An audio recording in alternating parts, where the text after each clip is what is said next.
Kung isa kang security guard, dapat mong malaman ito. Ngayong araw, may isang super importanteng balita tayo, lalo na para sa mga security guards at security agencies. Alam nyo ba na may bagong desisyon ang Korte Suprema na pabor sa mga security guards? Yes po.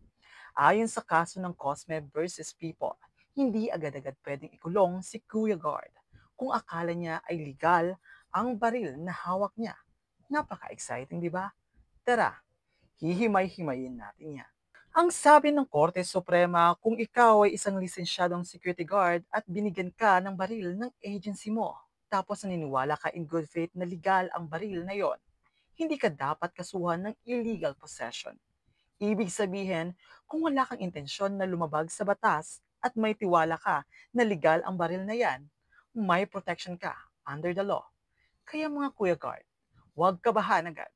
Basta may good faith kayo, may laban tayo. Ang tawag sa prinsipyong ito ay good faith. Sa legal terms, sinatawag din natin itong absence of criminal intent o walang balak gumawa ng krimen. Kung hindi mo naman alam na illegal pala ang baril at niniwala ka kasi na agency issued naman. So paano ka magiging kriminal kung wala ka naman pasamang balak? Ayon sa batas, walang mens rea, walang krimen. Okay, legal basis time para di tayo haka-haka lang. Una, Republic Act 1059-1, ito yung batas tungkol sa pag-regulate ng baril at ammunitions. Pangalawa, ang Article 3 ng Revised Penal Code, sinasabi dito na walang krimen kung walang intensyon o ang tinatawag na dolo o kapabayaan na tinatawag na kulpa. So kung wala ka niyan at ikaw ay nagtatrabaho lang ng maayos, hindi ka dapat parusahin. Napakasimple, di ba? Hindi lang si Cosme ang pinabura ng Supreme Court. Marami na rin kaso noon pa na nagsasabing valid ang good faith bilang depensa. Sa kasong People versus Malyari, good faith? Check. Hindi guilty. Sa People versus De La Rosa, walang balak lumabag. Case dismissed. Sa kasong People versus Arzadon, naniniwala kang legal ang baril. May punto ka sa korte. Ibig sabihin, pattern na ito ng mga desisyon. Hindi isolated, kundi consistent. So ano ang dapat gawin ngayon ng mga security guards at security agencies? Para kay Kuya Guard, dapat license ka bilang security guard. Siguraduhin mo na ang baril ay nanggaling mismo sa agency. Huwag kukuha kung saan-saan. Para naman sa mga security agencies. Kayong mga boss, make sure na lahat ng baril ay properly documented and licensed.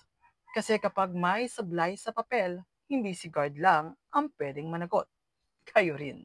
Tandaan, ang pagkukulang ng agency ay hindi dapat ibagsak kay guard na nagtatrabaho lang. Mga kaibigan, ang ruling na ito ay isang tagumpay para sa mga tapat at hardworking na security guards. Sabi nga ng Korte Suprema, kung ikaw ay nasa tama at may mabuting paniniwala, ang batas ay nasa panig mo. Pero syempre, hindi ito excuse sa mga nanamantala o nabubulag-bulagan. Dapat ang mga agency ay compliant at ang mga gwardya ay alerto at responsable. Tulong-tulong tayo para sa ligtas, legal, at maayos ang trabaho. Maraming salamat po at sana ay napulot ninyo ang mahalagang aral ngayon. Kung may tanong pa kayo o gusto nyong i-share man lang ito sa iba, mag-comment sa baba o i-share na lang. Maraming salamat po. Hanggang sa muli sa susunod na diskusyon. Ako po si JM, ang inyong Kalo Companion.